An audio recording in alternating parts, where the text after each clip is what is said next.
Did you always know that you wanted to be a priest? No, not really. I really only began thinking about being a priest when I was in high school. But I didn't have anyone, like no one in my family ever entered a seminary or religious life or anything like that. But I always tell the story that I remember when I was a junior in high school and I'm walking down the hallway and one of the priests called me over. Michael, can I talk to you for a second? Okay. He said, did you ever think about being a priest? And I was kind of, but not really. So I said, well, not really, Father. He goes, will you do me a favor? Would you at least just think about it? Because I think you'd be a good priest.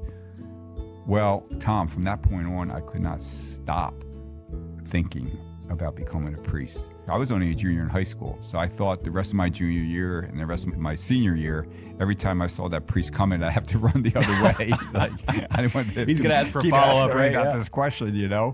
But I could never stop thinking about it. And this is what happens. You get to the point where you realize you're not going to be happy doing anything else unless you decide or discern, is this what God is asking? So that's why you go to seminary. You go to seminary doesn't mean you're going to be a priest, but you're taking the next step to discern. And the way it worked out in my life, and this is not true for everyone, but I was young. I was only a year or so out of high school.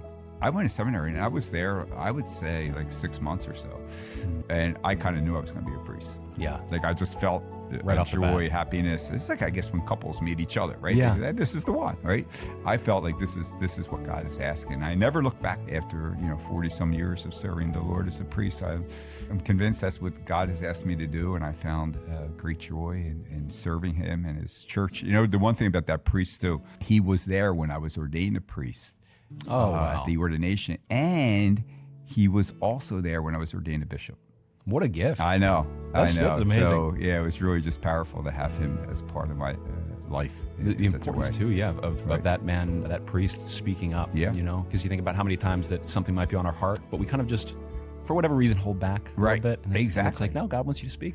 And to our young people discerning, don't forget, sometimes God speaks to you through other people. That's what He did for me.